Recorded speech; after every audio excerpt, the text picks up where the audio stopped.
Happy July, everybody! Welcome to the start of my mid-year content, which we are going to be kicking off with my best books of 2023 so far. So if this is your first time tuning into my mid-year content, I do make it a little bit different to my end of year lists. As for this installment, we are going to be talking about my favorite book of each month in the year so far. So this is likely going to be quite different from my total end of year list, as there may be, for example, 2 books in January that I liked more than any of the books I read in February. But for the purpose of this video, I can only talk about one.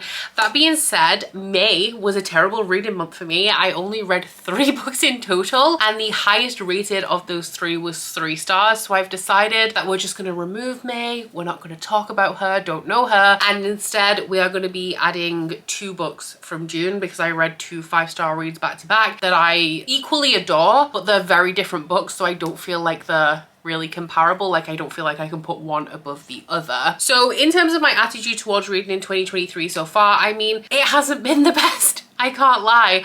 Of these 6 books I'm going to be showing you guys today, I think that 5 of them are 5 stars. We do have 1 4, because I haven't had a 5-star read every month this year, which is sad. And I think in total, I actually have only had, I'm going to get an exact number on this just to be sure, 7 5 stars. Wow, I thought that it was 7 before the 2 5-star reads in June I just had, but no, it's 7 including those. So it's been rough. I'm hoping it's onward and upward. I need to be a little bit better about choosing what I'm reading, I feel. I need to be a little bit more, because knowing that I can't read the most books, I'm not the fastest reader, I feel like I need to be a little bit more selective and start DNFing those books that I just know in my gut are not going to go past a 3-star for me. But that aside, maybe we'll talk about that in my stats. So I am of course going to be kicking off this video with January, but it is also, I feel, worth mentioning February at the same time, because my favorite book of January was The Love Hypothesis by Ali Hazelwood.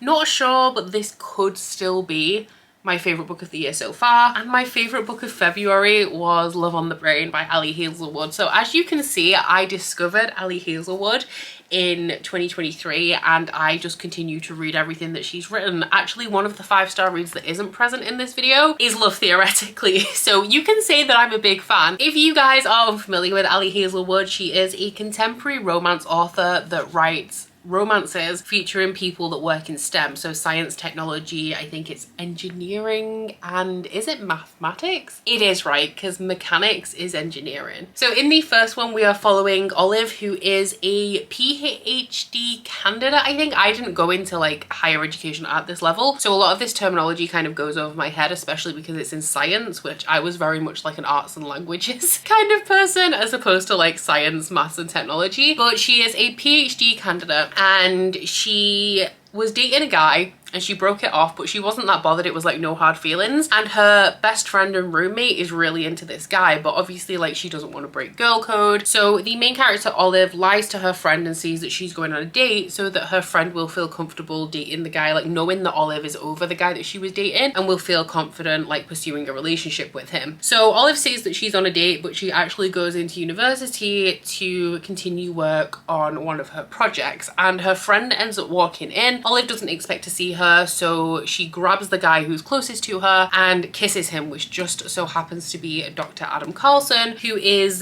the PhD supervising professor that everybody hates because he's super brutal. So them two then come to an agreement and decide to begin fake dating so that Olive can continue to reassure her friend that she's over her ex, and so that Adam can reassure the college that he is not a flight risk because they're withholding his funds, thinking that he is going to accept a better offer from a different university. So this one is fake dating, it's grumpy sunshine, it takes all of the boxes of what I love in a contemporary romance. If you are a fan of The Hating Game, which was my favorite book of last year, I think that you will also love The Love Hypothesis. I know the fact that it's essentially real love fan fiction puts a lot of people off. It put me off too, and I was having Adam Driver shaped intrusive thoughts, specifically the like crying meme from that monologue that he did for that movie. It was popping into my head like every 50 pages and I had to like shoo him away. But aside from that, I don't feel like it's super obvious that it's like Adam Driver of fan fiction, and I was able to get past that and absolutely love this book. I have noticed that Ali Hazelwood pretty much writes the same formula again and again, although she did break it slightly in Love Theoretically. Like, these two are almost beat for beat exactly the same, with characters with different names in a slightly different situation, whereas Love Theoretically kind of kept the character archetypes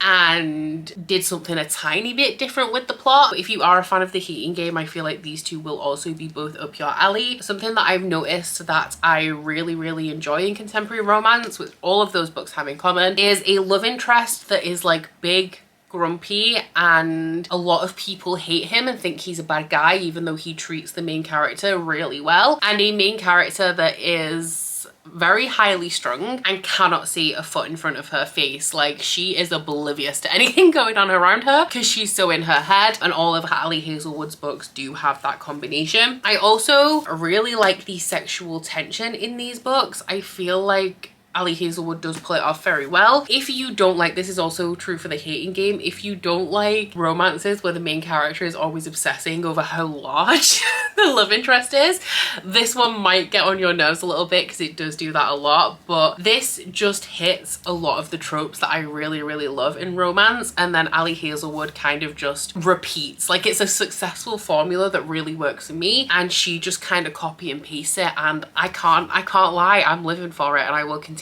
to read these books by her because they are both by the same author and they are very similar. I am only going to touch upon my favorite book of February, which is Love on the Brain. This one is following Bea and Levi, and they used to go to university together, but I should say college because it's American, but Bea is a biologist who specializes in the brain, and she has been offered a job like leading this really big project at NASA, which is to create helmets for astronauts. So she has to work with an engineer who will do all of like the building of the helmet, but she is there to provide her expertise on like how the brain works to like optimize this helmet to achieve whatever it is that they're trying to achieve. So she turns up at NASA only to find out that the engineer that she's going to be leading this project with is Levi, who she went to college with and has never liked her. So shortly after arriving at NASA, all of Bea's like kind of worst fears come true, and it seems that whatever Levi's problem is or was when they were at college, it still seems to be a problem for him. So she is kind of trying to just keep her head down and work on this project without getting in his way, which is seemingly impossible. So I loved this for all of the same reasons why I loved this. Love Hypothesis does still remain my favorite, I think, because Olive is my favorite of the three main characters across Ali Hazelwood's books, but I think Levi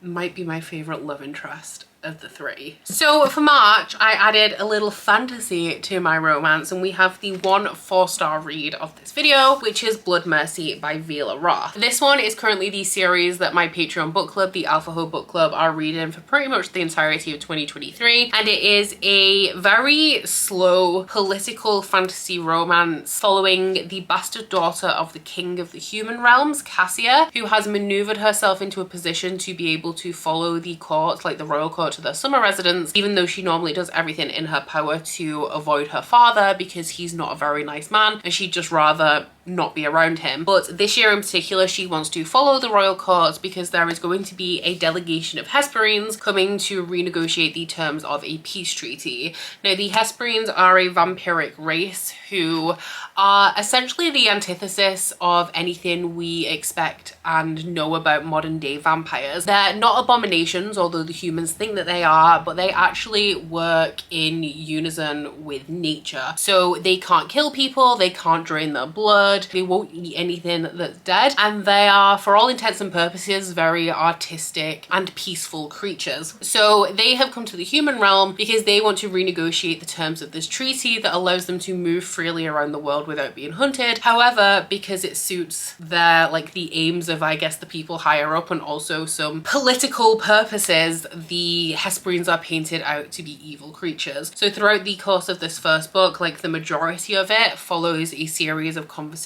that Cassia and Leo have with each other on the evenings leading up to the, I think it's the spring, yeah, the spring equinox. So I've read the sequel to this and I didn't like it quite as much as this one because this series is very, very slow, and it is also very wordy. It has a very formal writing style, and it does take a bit to get into, especially this first book. You're looking at like 100 to 200 pages before things start to pick up pace a little bit. With this one, I actually got into it within, I want to say 120 pages, which wasn't too bad because I tend to expect that anyway when I'm going into high fantasy. And I really loved kind of like the slow burn and the build with Cassia and Leo. I kind of like that their relationship isn't very problematic, and the main kind of source of contention and conflict in their relationship is from the outside sources and the political climate that is influencing them. Like, they pretty much can't be together because of the way that their countries dislike each other and the way that Hesperians aren't tolerated amongst the humans. And this leads into a very intricate political plotline, and I love me a political fantasy, especially one where you can tell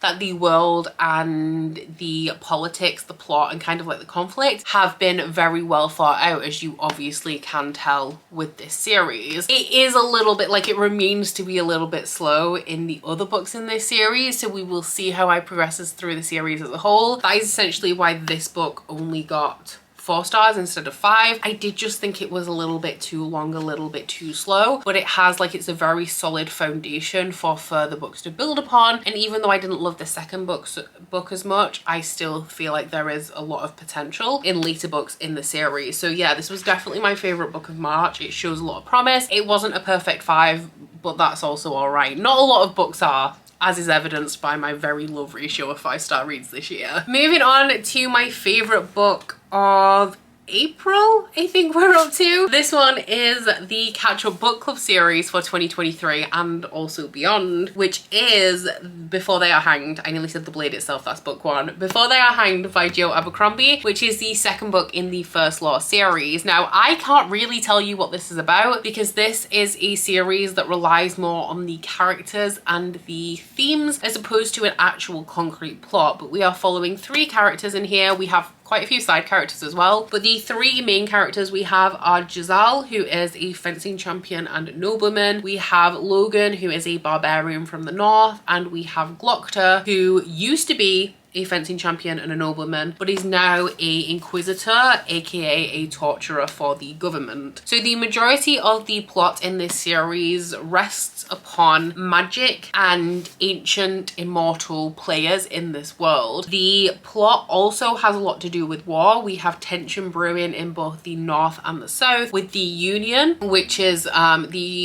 I guess the area that most of our characters kind of converge upon, being smack bang in the center and wanting to kind of maintain control. However, they are facing a lot of difficulty because while they could probably win a war if they were fighting the north or the south, with tension brewing in both of their countries, they're finding that it might be a little bit difficult to hold everyone back. In terms of the magic of this world, it is one of my favorite types of magic. You know, where people don't know if it's real? Like, there's actual mages in this world that can perform magic, but like the general populace, it's been so long since they've ever encountered any magic that they don't actually think it's a real thing. They think that it's like legend and lore. And the magic in here mainly surrounds Bayaz, who was one of the first mages of the world, who is coming back into the fray to hunt down some of the other immortals and potentially dig up a conflict that essentially ended like hundreds or thousands of years ago. When you're reading these books, it kind of feels like a whole lot of nothing is happening because there is no concrete plot. Like, everybody isn't joining together to achieve an end goal. Everyone's kind of just on the path that they're on and things are happening. I have hope and also faith that by the time I get to the end of the 3rd book in this series, everything is going to become clear, or because this is actually part of an extended universe, maybe later on, like, everything will become clear in the way that it is just kind of like a small piece of a larger puzzle. But right now, I don't have like any clear vision of where this series is going. But the thing that I really, really love about it is the grey morality. It's like Game of Thrones in the way that you question why you like the people you like, but you also have to defend yourself if you like them. Because not a single character in this book is actually a genuinely good person. It's one of those where you could say, this is my favorite character, but then somebody could question you and say, what about the fact that they murdered this person? And you have to be like, well, shit, you're right. But, and every single character is like that. The interesting thing about them is the way that they regard themselves as well. Like, do they think they're a hero? Do they think they're a villain? And when it comes to having a book club discussion on this, it's actually really good discussion material because you can really get into the grit of like these characters and are they good? Are they bad? Are they on the right path? And if they are, do they know that? Is it accidental? Are they pursuing their own ends, which also like results in them achieving like heroic tasks accidentally? No one is the hero in this book, but they may just be the saviors of the story. I personally really love characters especially that elicit that kind of discussion where you have to get into the bones of the characters, but also like the morality of them as well. I also like how that kind of, it reflects humanity because nobody is a flawless hero. We all have things that we've done that maybe aren't as like on such grander scale as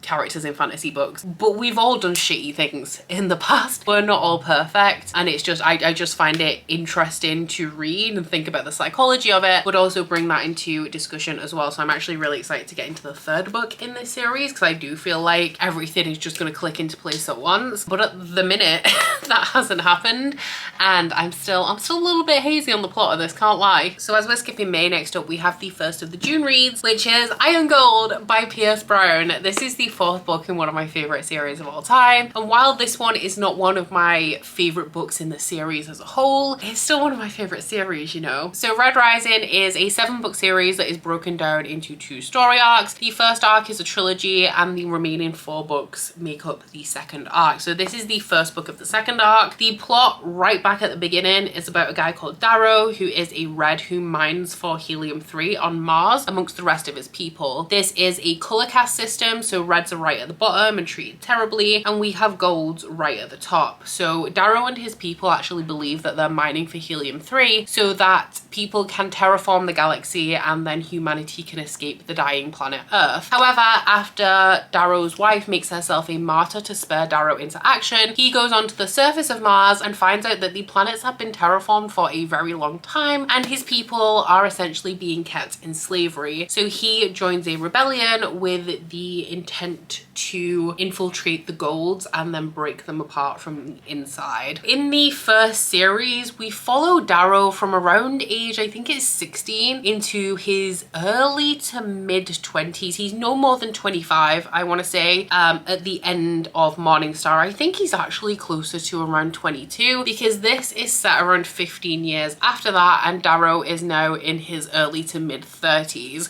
So this is kind of a continuation of the story in the first trilogy in that a lot was resolved by the end of Morningstar, but there were certain events that have lasting repercussions that we are now revisiting in this second story arc. And then as well as that, just the general conflict of the series, it wasn't all wrapped up. Like, while the battle was won, the war was not. So this one is a little bit different to the first trilogy because it's multi-perspective. We're not only following Darrow anymore, and we have 4 key perspectives in this one. One I'm not gonna say because I feel like it may be slightly spoilery, but the 2 kind of brand new ones who are characters that are loosely connected to the first trilogy but are not necessarily characters we've met are Ephraim and also Lyria. The fact that this was multi-perspective is probably one of the reasons why it's not my favorite in the series so far. It's just really because it's the setup of a new story arc, and with the introduction of these new characters, I feel like the majority of this is just really putting everything in place for what is to come later on in the series. That being said, my favorite thing about this series in general is how generally dramatic and angsty it is. It's a very Shakespearean kind of drama as well, which is why I live for it. Everything is kind of life or death most of the time, and we have characters who are swearing each other as blood brothers and then stabbing each other in the back like 100 200 pages later. We have epic betrayals, and everything just seems so high stakes. Like with the First Law series by Joe Abercrombie, this is also a series that is very morally grey, especially when it comes to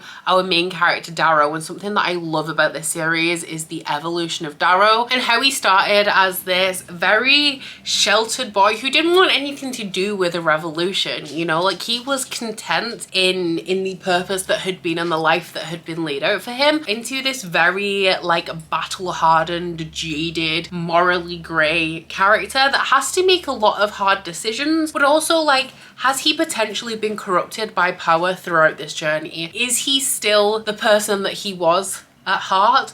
Or has this whole process changed him in a way where his goals, while he still thinks that he's working on the side of good and he's working for the right thing, is that still the case? Or is he now working towards his own agenda? I also love some of the found family aspects in here. We have great friendships. Something about Darrow is that he continuously inspires people to follow him. He always has people following him into battle, even when the odds are not on their side. He always has people going along with his plans, even when they're morally questionable. He inspires great loyalty, and I feel like that translates really well to the reader, because I would follow this man to the ends of the earth. Like, I would follow Darrow into battle. It's still one of my favorite series. I would say it's my second least favorite in the series as a whole, but that's just because Golden Sun was so phenomenal, and Morning Star was not far behind it. But I am very invested in this series, as I feel you can tell, and I'm very excited to read the next 2 installments, hopefully in the next couple of months. And then the final book that we are going to be talking about today is my other favorite from June. That is very different from Iron Gold. You'll see why they're not really comparable, because this one is Tomorrow and Tomorrow and Tomorrow by Gabrielle Zevin, which is a literary fiction. I know, who is she? The reason why I wanted to pick this up, I've seen it around. A lot of people really enjoyed it, and for some reason I just decided it wasn't for me. And then I looked into it and I was like, you know what, actually this is exactly for me. Like, you are going to love this, and I was not wrong. So this one is about 2 people who were friends when they were children, and they bonded over their love of video games. And this was in the early 90s, late 80s, early 90s, when they first met and they were kids. And in the mid to late 90s, when they were in university, they decided to start working on video games together, and they ended up in the game industry. It is in the 90s, so it's when you could pretty much make an entire game just off like one desktop PC. This book is the story of their friendship, spanning I think around 2 decades. It's about the other people in their lives. It's about their love for each other, but it's not a romance. And it's about friendship and work and relationships and life, and there's also lots of content warnings here. I would advise that you look up a full list, because there are so many,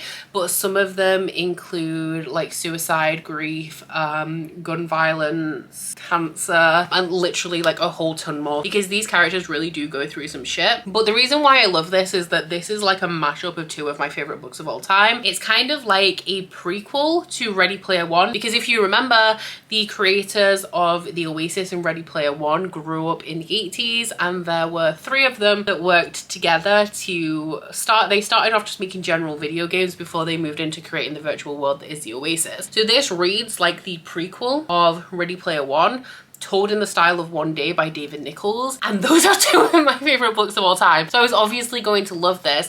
This book made me cry, it made me happy. I don't even like the main characters in this book that much, but I still loved this story as a whole. The frustrating thing about this is that these 2 friends don't like each other a lot of the time. They fall out a lot. It's understandable, because I don't think that they're actually really likable people. One of them is incredibly self-absorbed and has a lot of main character energy, where if anybody is doing anything around her and she gets bad vibes from it, like she thinks that it's her fault and that they're purposefully going out of their way to kind of attack her, which is actually kind of hypocritical. And the other one is kind of like very cold and very stark in a way where he doesn't consider other people's feelings before he says things, which can often alienate the people like closest around him. But despite not loving the main characters, I love the way that this book came together. I loved the references to video games as somebody who does game, and I also loved the backdrop of them working in the video game industry. I also really liked the discussion of like work and art and friendship, and I do want to read more from Gabrielle Zevin, but I don't know if it's the case of this one book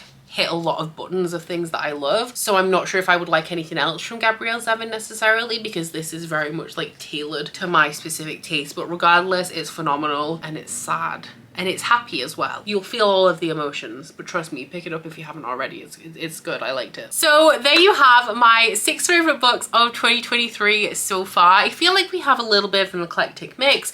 We have some grimdark fantasy, we got some sci-fi, romance, fantasy, romance, literary fiction. That is actually, you know, that is a pretty good spread. I am hoping for some new high fantasy faves in the second half of the year. I'm hoping they are going to come through with me, because I feel like, I don't know if I'm becoming a little bit, what's the word? Desensitized to fantasy, where I feel like a fantasy has to work really hard to impress me these days just because of how much fantasy I read. So I would like to have some more high fantasy present in my best books of the year by the time we get to the end of 2023. But down in my comments, please let me know what your favorite book of 2023 so far is, and let me know what you love about it. But aside from that, guys, please don't forget to like if you liked it and subscribe if you wanna. If you head into my description box, you'll find a link to my Goodreads, Instagram and Twitter if you'd like to follow me on any of those, as well as links to my Bookish candle website, the Etsy for that, and a 10% off discount code. But that's it from me today, guys. Bye! Oh, you bite your friend like chocolate. You say you'll go where nobody knows, with guns hidden under our petticoats. We're never gonna quit it, no, we're never gonna quit it, no.